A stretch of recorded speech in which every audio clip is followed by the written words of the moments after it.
ஆனந்த நகர் யெகோவா ரட்சணிய சபை வழங்கும் ஜீவ மன்னா. தேவ செய்தி பாஸ்டர் பி. ஏசுதாஸ்.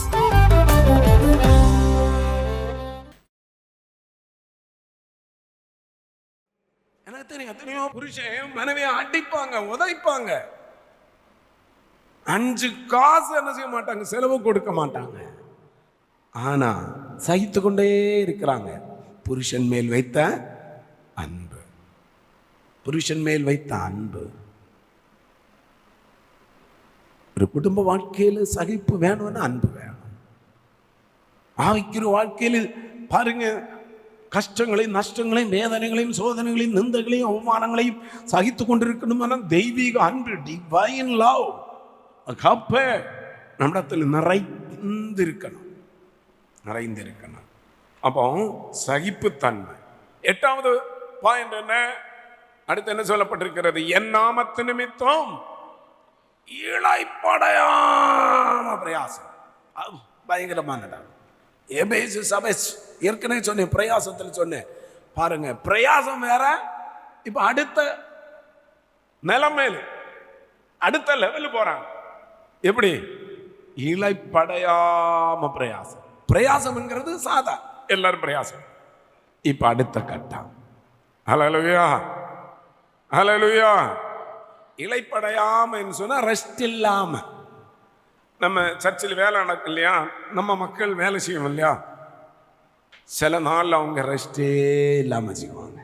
அதுதான் இளைப்படையாம. சாயங்காலம் பாருங்க, 5 மணி 6 மணிக்கு வேலை நிறுத்தணும். சில நாள் 8:30 9 மணி, சில நாள் ராத்திரி 1 மணி, சில நாள் 2 மணி, சில நாள் 12 மணி. அந்த 6 மணி வரையும் உள்ளது பிரயாசம். சொல்லுங்க, 6 மணி வரை உள்ளது என்னது? பிரயாசம். அதுக்கு மிஞ்சி உள்ளது இளைப்படையாமல் உள்ள பிரயாசம். இது உதாரணத்துக்கு சொல்லுகிறேன்.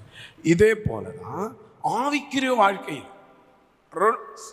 பொதுவாக நம்ம ஜெபிப்பது, பொதுவாக ஊழியம் செய்வது, பொதுவாக ஆண்டவருக்காக செய்வது, அது பிரயாசம்.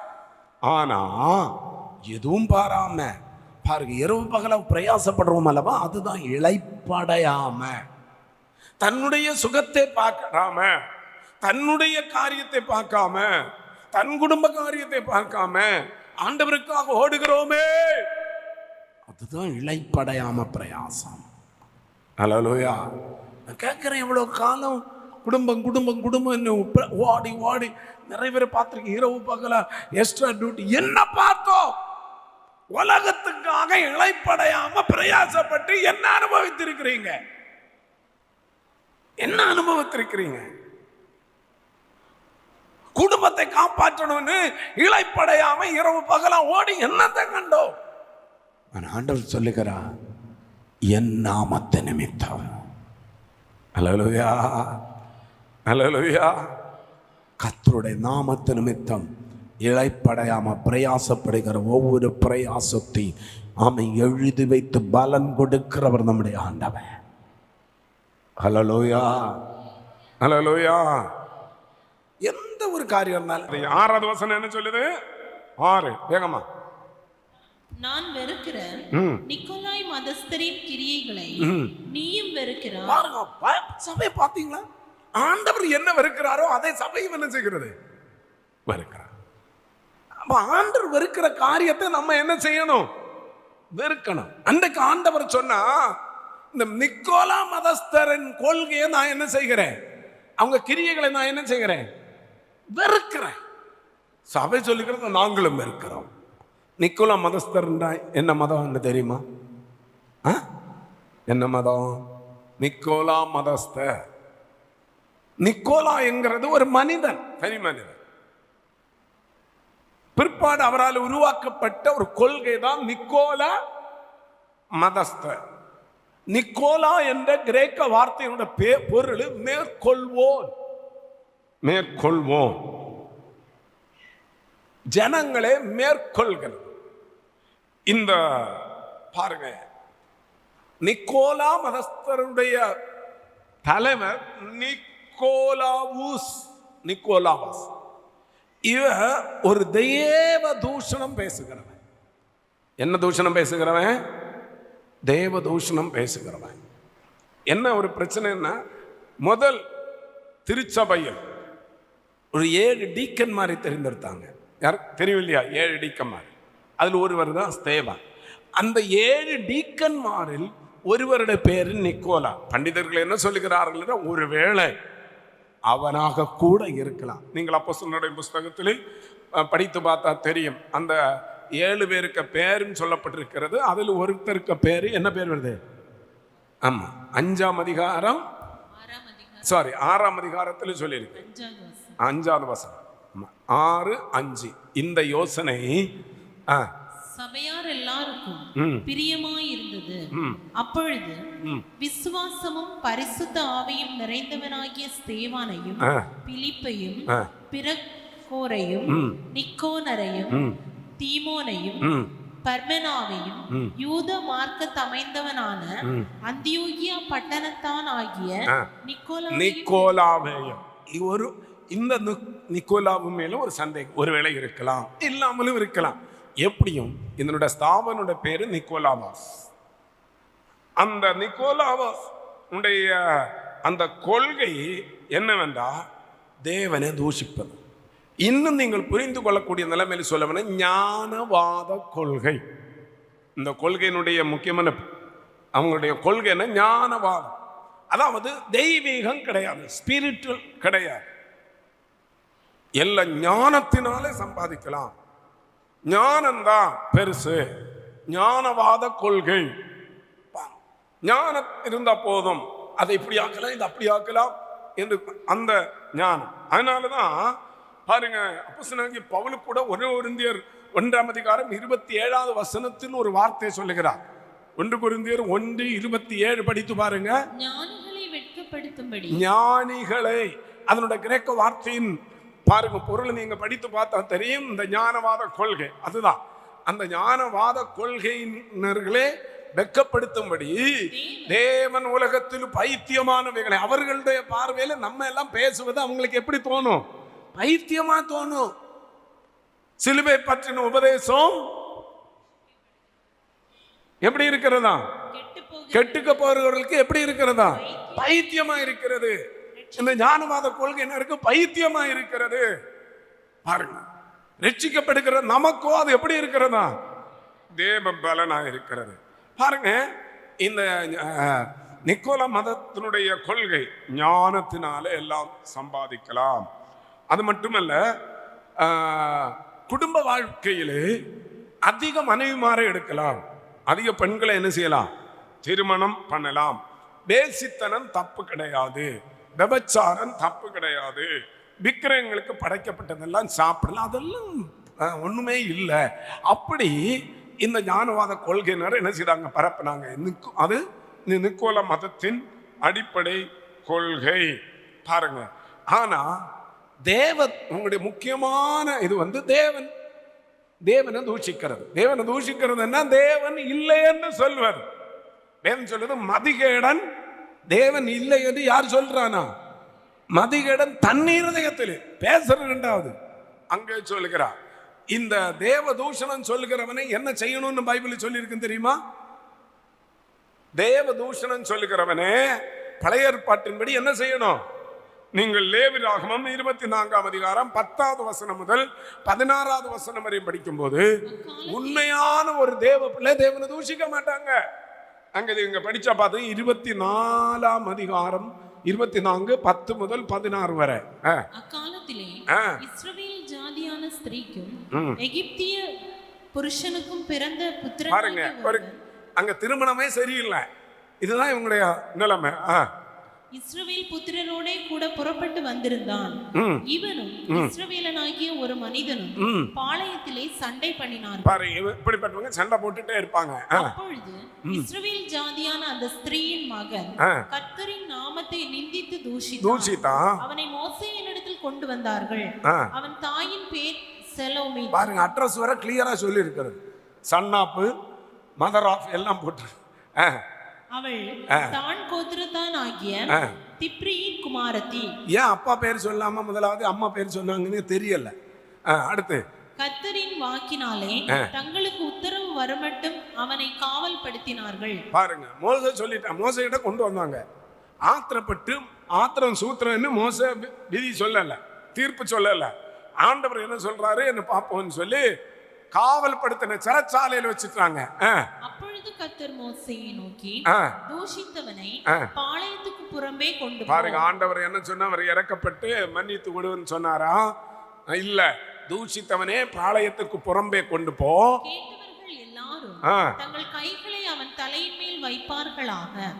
பின்பு சபையார் எல்லாரும் அவனை கல்லறிய கடவர்கள். பாருங்க, கேட்டவங்க தேவனே தூஷித்தவ இது யாரெல்லாம் கேட்டாங்களோ அவங்க எல்லாரும் தங்கள் கைகளை என்ன செய்யணும், அவன் மேல் வைக்கணும். வச்ச உடனே எல்லா சபையாரும் சேர்ந்து என்ன செய்யணும், அவனை கல்லறியணும். அடுத்து 15, மேலும் நீ இஸ்ரவேல் புத்திரரை கல்லறிந்து கொன்னதுக்கு பிறகு அடுத்த ஆண்டவர் சொல்றாரு, நீ இஸ்ரவேல் புத்திரரை நோக்கி தேவனை தூஷித்தால் அவன் தன் பாவத்தை சுமப்பான். கர்த்தருடைய நாமத்தை நிந்திக்கிறவன் கொலை செய்யப்பட வேண்டும். கொலை செய்யப்பட வேண்டும். சபையார் எல்லாரும் அவனை கல்லறிய வேண்டும். அவன் பரதேசியானாலும் சுதேசியானாலும் கர்த்தரின் நாமத்தை தூஷிக்கிறவன் என்ன செய்ய வேண்டும், கொலை செய்யப்பட வேண்டும். ஹல்லேலூயா, ஹல்லேலூயா. அதுக்குள்ள சட்டம் அது. தெய்வத்தை தூஷிக்கிறவர்களை கல்லறிந்து கொள்ள வேண்டும் என்று. ஆனால் இந்த ஞானவாத கொள்கையினர் தெய்வத்தை மிக மோசமாக தூஷிக்க ஆரம்பித்தாங்க.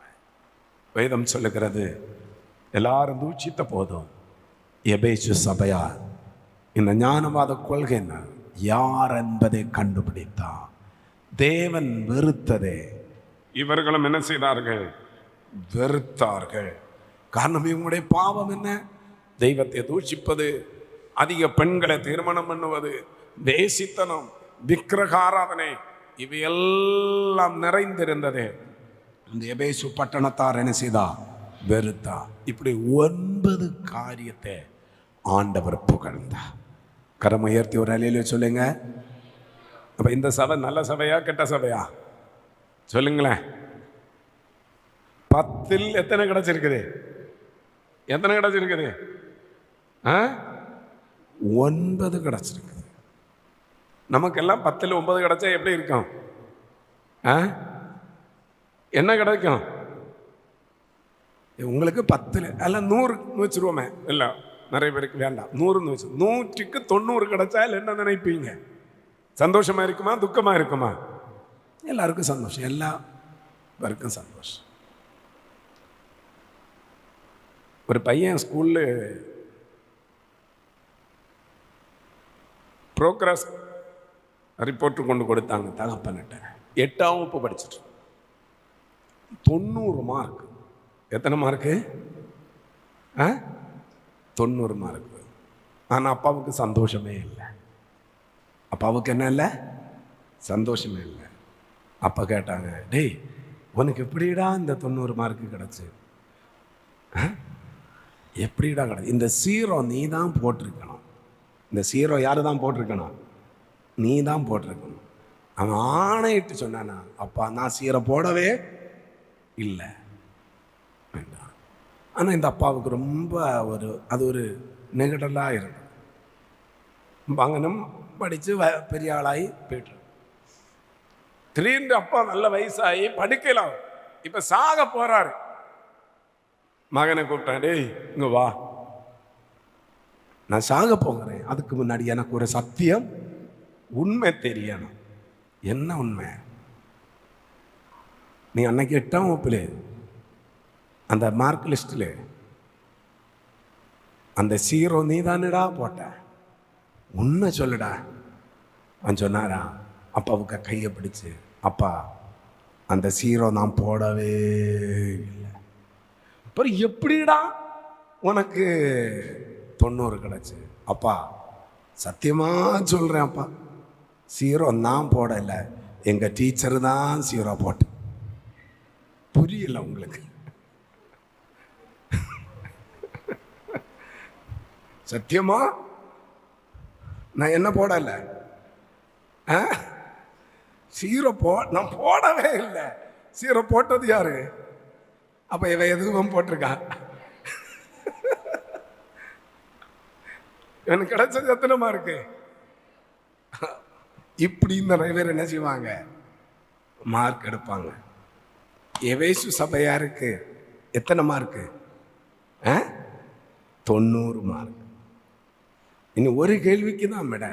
பிரச்சனை இல்லையே, நிறைய பேர் அதுலதான் திருப்தி. பரவாயில்ல, ஆண்டவர் புகழ்கிறாரு, நல்ல இப்படி இருக்கிறான். நம்ம கூட அப்படி புகழ்ந்தா நம்ம உள்ள எல்லாம் என்ன செய்யும்? குளிரும். 4வது வசனம் சொல்லுங்க, வாசிங்க. ஆனாலும் அதுதான் முக்கியம். ஆனாலும், இந்த ஆனாலும் பயங்கர ஆணையாக்கும் தெரியுமா? ஆனாலும் அதுக்கு இங்கிலீஷ்ல என்ன சொல்ல? ஆனாலும். என்னாலும் ஆகட்டும், நமக்கு என்ன. ஆனாலும் இவ்வளவு 90% ஓகே சொல்லிட்டு சொல்ற. ஆனாலும் நீ ஆதியில் கொண்டிருந்த அன்பை விட்டாய் என்று உன் பேரில் எனக்கு உண்டு. என்ன உண்டு? இந்த எபேசு சபை புகழ்கிறா, எல்லாவற்றிலும் புகழ்ந்துட்டு சொல்லுகிறா. ஆனாலும் ஒரே ஒரு காரியம், இந்த மத்தியான வேளையிலே ஆவியானவர் நம்மை பார்த்தும் அதுதான் கேட்கிறார். ஆனாலும் என்ற அந்த வார்த்தை நம்முடைய செவியில் கேட்குமா? ஒரே ஒரு காரியம்தான், எல்லாம் பயங்கரமா இருக்கிறது. ஆனாலும் ஒரே ஒரு காரியம், நீ ஆதியில் கொண்டிருந்த எதை விட்டு விட்டாய்? அன்பை விட்டு. இந்த ஆதியில் இருந்த அன்பன்றா என்ன? பழைய ஏற்பாட்டு காலத்தில் எரேமியா தீர்க்கதரிசி மூலம் ஆண்டவர் சொல்லுகிறார். 2ஆம் அதிகாரம், எரேமியா 2ஆம் அதிகாரம் 12வது வசனம் நினைக்கிறேன். அது படித்து பாருங்க, வாசிங்க. 1-2 வசனம். 1-2. கர்த்தருடைய வார்த்தை எனக்கு உண்டாகி, நீ போய் எருசலேமின் செவிகள் கேட்கும்படி கூப்பிட்டு சொல்ல வேண்டியது என்னவென்றால், விதைக்கப்படாத தேசமாகிய வனாந்தரம். அங்க விதைப்பில்லை, வனாந்தரம். சாப்பாட்டுக்கு என்ன செய்யும்னு தெரியல, அடுத்து என்ன பண்ணுன்னு தெரியல, எந்த வழியும் இல்லை, எந்த நிர்வாகமும் இல்லை. அதுதான் விசுவாச வாழ்க்கை. எல்லாம் இருக்கிறது, எதிர்பார்த்து போகிறது அல்ல விசுவாசம். ஒன்றுமில்ல, வனாந்தர வாழ்க்கை. அந்த காலத்தில் என்னை பற்றி வந்த உன் இளவயதின் பக்தியையும் நீ வாழ்க்கைப்பட்ட போது உனக்கு இருந்த நேசத்தையும் நினைத்திருக்கிறேன் என்று கர்த்தர் சொல்லுகிறார். அந்த அதிகாரத்தை வீட்டில் போய் படித்து பாருங்க. கீழே வரும்போது சொல்லுகிறாரு, இந்த நேசத்தை நீ விட்டு விட்டாய். ஹல்லேலூயா, ஹல்லேலூயா, ஹல்லேலூயா. ஆதியில் இருந்த அன்பு இதுதான். இங்க விதைக்கப்படாத தேசம், விதைக்க கூட ஒரு வாய்ப்பு இல்லை, வனாந்தரமான இடம். நம்ம ரட்சிக்கப்பட்ட ஆரம்பகாலம் அது தானே. நினைத்து பாருங்க, வனாந்தரம் தானே. ஏதாவது எதிர்பார்க்க உண்டா? சொந்தக்கார யாராவது உதவி செய்ய உண்டா? என்ன வறுமை, என்ன கஷ்டம், நிந்தை, அவமானம், அந்த வனாந்தரம். ஆனால் அன்னைக்கு இருந்த ஆண்டவர் மேல் இருந்த பற்றுதல் எங்கேன்னு கர்த்தர் கேட்கிறார். அன்றைக்கு உங்களுக்கு இருந்த அந்த பக்தி எங்கே என்று ஆண்டவர் கேட்கிறார். அன்றைக்கு இருந்த அந்த தெய்வீக அந்த பாசம் எங்கே? அன்றைக்கு இருந்த வைராக்கியம் எங்கே? அன்றைக்கு இருந்த ஜப வாழ்க்கை எங்கே? அன்றைக்கு இருந்த அந்த வேகம் எங்கே? அல்லேலூயா, அல்லேலூயா. இன்னைக்கு ஒன்றும் இல்லைன்னு ஏதோ சில வசதிகள் ஆண்டவர் தந்தாரு. நினைத்து பாருங்க, அன்னைக்கு இருந்ததுக்கு இன்னைக்கு உள்ள நிலைமை இவ்வளோ மாற்றம். ஆனால் தேவனோடு உள்ள அந்த பக்தி, வைராக்கியம், பற்றுதல் எப்படி இருக்கிறது? தமிழிலே நீ வாழ்க்கைப்பட்ட போது, மற்ற மொழிபெயர்ப்புகள் எல்லாம் நீங்கள் படித்து பார்த்தா தெரியும். பாருங்க, நிச்சயிக்கப்பட்ட போது, என்கேஜ்மெண்ட். அந்த என்கேஜ்மெண்ட் அந்த டைம்லலாம் ஒரு ஸ்பெஷல் அன்பு இருக்கும், அப்படிதானே? ஒரு ஸ்பெஷல் பத்தவல், ஒரு ஸ்பெஷல். பாருங்க, அதுதான் ஆதி அன்பு. நம்ம என்கேஜ்மெண்ட் என்னைக்கு ஆயிட்டு சொல்லுங்க? சபையின் என்கேஜ்மெண்ட் என்னைக்கு? கர்த்தாவே, எங்களுக்கு யாரும் அப்படி என்கேஜ்மெண்ட் நடத்த. அப்படி சொல்றீங்களா? சபையின் என்கேஜ்மெண்ட் என்னைக்கு நீங்க ரட்சிக்கப்பட்டு ஞானஸ்நானம் எடுத்து பரிசுத்தாவின் அபிஷேகத்தை பெற்றீர்களோ அன்றைக்கு நீங்க என்கேஜ்மெண்ட் ஆயிட்டீங்க ஆத்தும மனவாளனுக்காக. ஆண்டவர் கேட்கிறா, அன்றைக்கு இருந்த அந்த அன்பு இருக்கிறதா? அல்லேலூயா, அல்லேலூயா. இன்றைக்கே அதை சரி பண்ணணும். ஆண்டவர் ரொம்ப வருத்தப்படுறாரு. 9 காரியம் சரியா இருக்கிறது, ஒன்று மட்டும் குறைபட்டதுனாலே ஆண்டவர் அப்படி சும்மா விடல. அல்லேலூயா, அல்லேலூயா. இது நான் அடிக்கடி சொல்லுகிற கதை தான். கேரளாவில் பெண்ணு காண வந்தாங்க. அந்த காலத்தில் புரோக்கர் தான் பேசுவாங்க, இப்போ தான் பெண்ணும் பையனும் பேசுறது. அந்த காலத்தில் யாரும் பேச மாட்டாங்க. அந்த காலத்து பெண்ணு மாப்பிள்ளை பேசுமா? பெண்ணு பார்க்க வர்ற அன்னைக்கு பேச விட மாட்டாங்க, பார்க்க கூட விட மாட்டாங்க. ஜன்னல் வழியாகவும் எங்க அடுப்புக்கிட்ட வந்து ஜன்னல் வழியாக அதெல்லாம் பார்த்து கல்யாணம் ஆன எத்தனை பேர் இருக்காங்க. ஒழுங்க கண்ணெடுத்து பார்த்தாலே சொல்லுவோம், ஓஹோ இவ வேண்டாம். ஆமாம், அந்த காலம் அப்படி இருந்தது. அதனால பேசுறதெல்லாம் யார் பேசுவாங்க? புரோக்கர் தான் பேசுவாங்க. அன்னைக்கு பெண்ணு எப்படி சூப்பர், எல்லாம் கரெக்ட், வசதி இருக்கிறது, வாய்ப்பு இருக்கிறது, எல்லாம் பேசியாச்சு, குணம் நலன்களை பேசுறாங்க. அப்போ புரோக்கர் சொல்றாங்க எல்லாம் கரெக்ட், நல்ல பிள்ளை, 2 காரியம்தான். அது என்ன? ஒரே லைன்ல சொல்லிட்டாங்க, ഈ കൊച്ച് പറഞ്ഞാലൊട്ടും അനുസരിക്കത്തുമില്ല, അറിഞ്ഞൊന്നും ചെയ്യത്തുമില്ല. எத்தனை பேருக்கு புரியுது? இந்த பொண்ணு சொன்னால் ஒன்றும் கேட்கவும் மாட்டான், தானாகவே தெரிந்து எதுவும் செய்யவும் மாட்டான். நான் இப்போ அவங்ககிட்ட ஒரு கேள்வி கேட்குறேன். குடும்ப வாழ்க்கையில் 98 கரெக்டாக இருக்குது, இது 2ம் இல்லைங்கன்னா அந்த குடும்ப வாழ்க்கை எப்படி இருக்கும்? ஆண்டவர் சொல்லுகிறா, ஆவிக்கிற வாழ்க்கை அப்படிதான், எல்லாம் கரெக்டு தான். அந்த ஆதியிலிருந்து அன்புக்கு திரும்பிப்பா, உன்னை நான் உயர்த்துவேன், உன்னை நான் ஆசீர்வதிப்பேன். அவன் மனம் திரும்புவதற்கு ஒரு வாய்ப்பை கொடுக்கிறான். மனம் திரும்புவதற்கு நேரம் இல்லாததுனால நான் முடிக்கப் போகிறேன். மனம் திரும்பினால் என்ன சம்பவிக்கும் அதை நம்ம அடுத்த வாரத்தில் நம்ம சிந்திக்க போகிறோம். இன்றைக்கு கேட்குறான், ஆதியில் இருந்தவன் அன்பு எங்க? அந்த ஜப வாழ்க்கை எங்க? ஆதியில் கொண்டிருந்த அந்த பக்தி எங்க? ஆதியில் கர்த்தருக்காக கொடுத்த அந்த விதங்கள், அதே போன்ற அந்த உற்சாகம் இன்றைக்கு இருக்கிறதா? உற்சாகமாய் கொடுக்கிறவன்றது கர்த்தர் எப்படி இருக்கிறாரா? அப்போ ஆண்டவருக்காக எந்த காரியம் செய்தாலும் நீங்கள் உற்சாகமாக செய்கிறீங்களா? இல்லைன்னா எபேசு சபை தான். எபேசு சபைக்கு தண்டனை நம்ம அடுத்த வாரம் கண்டிப்பாக நம்ம ஆண்டவரோட வருகை தாமதித்தா அந்த தண்டனை, அவன் திரும்பாவிட்டால் என்ன சம்பவிக்கும்? எவ்வளோ புகழ்ந்து பேசுகிறான், எவ்வளோ மெச்சுக்கொள்ளுகிறான், வானளவாக புகழ்ந்து விட்டு, ஆனாலும் என்று சொல்லி ஒரே ஒரு குண்டு. ஏன் அன்பு தணிந்தது? அக்கிரம மிகுதியினாலே அநேகருடைய அன்பு என்ன செய்யும்? தணிந்து போகும். நம்மிடத்தில் இருக்கிற அக்கிரமம் என்ன? கீழ்ப்படியாமை என்ன? இந்த மத்தியானவளை நம்ம ஆராய்ந்து பார்ப்போம், முழங்கால் நினைப்போம். ஆண்டவர் அந்த ஆதி அன்பு எனக்கு வேணும்னு இன்னைக்கு எத்தனை பேர் கேட்குறீங்க? ஆண்டவர் உங்களை மாற்றுவா, உங்கள் குடும்பத்தை மாற்றுவா, உங்கள் வாழ்க்கை மாற்றுவா. ஆண்டவர் சபை பார்த்து சொல்லுகிறார், ஆதி நிலைமைக்கு திரும்பு, ஆதி நிலைமைக்கு திரும்பு. நான் ரட்சித்த நாளிலிருந்து அந்த பக்தி எங்கே? அந்த நேசம் எங்கே என்று கர்த்தர் கேட்கிறார்.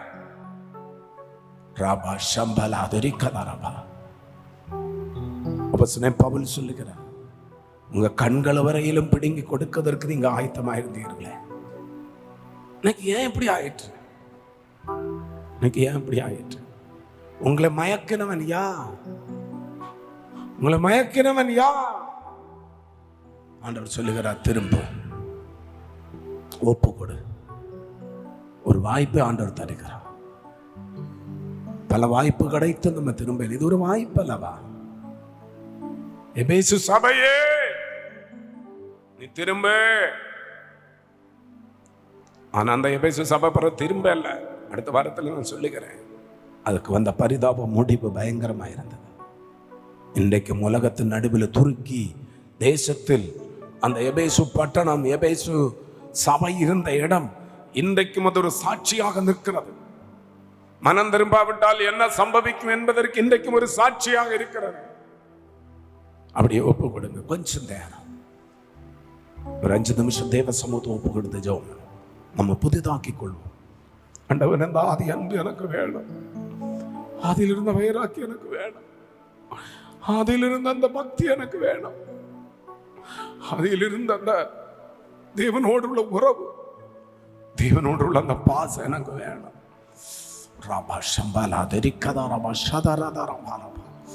எல்லாரும் தேவ சமூகத்தை ஒப்பு கொடுப்போம். வாய்களை திறந்து கேளுங்க, கரங்களை தட்டி தேவ சமூகத்தை நம்ம முழுமையாக ஒப்பு கொடுப்போம். முழுமையாக ஒப்பு கொடுப்போம்.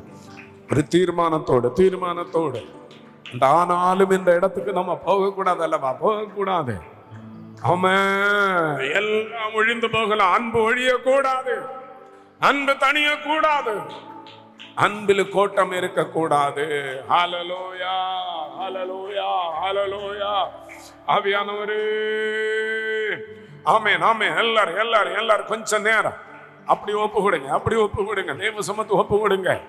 ஆமென், ஸ்தோத்திரம். 5 நிமிஷம் நீங்க ஒப்பு கொடுக்கணும். நேரம் ஆகல. ஆமென். தேவ சமூகத்தில் ஒப்பு கொடுங்க. ஓ, ஆவியானவர் சிலரை தொட போகிறார். ஒரு சிலரை தொட போகிறார். ஒரு சிலருடைய வாழ்வில் கர்த்தர் சில மாற்றங்களை கொடுக்க போகிறார். ஆவியானவர் திருச்சபையில் சில கிரிகளை செய்ய போகிறார். அவருடைய இரத்தத்தினாலே சம்பாதித்த சபை அல்லவா? கிறிஸ்துவுக்குள் அன்பானவர்களே, நமது ஜீவமன்னா நிகழ்ச்சியின் மூலம் நீங்கள் பெற்று வருகின்ற எல்லா நன்மைகளுக்காகவும் கர்த்தருக்கு ஸ்தோத்திரம்.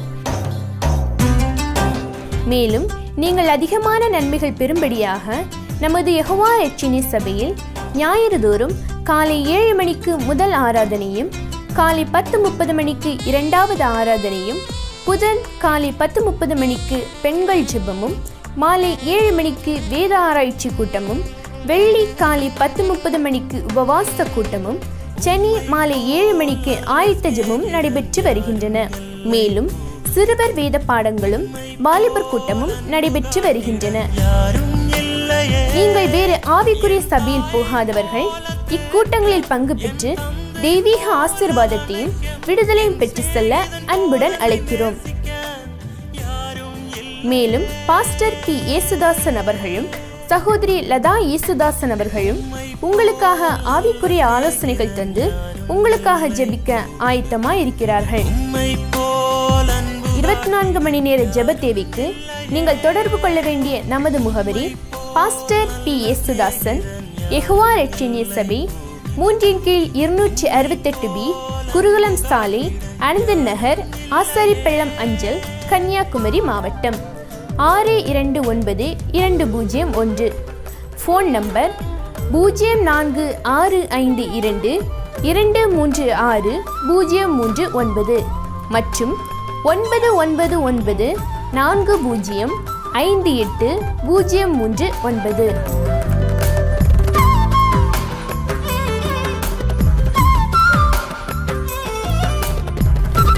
கர்த்தர் தாமே உங்கள் அனைவரையும் ஆசீர்வதிப்பாராக. ஆமென்.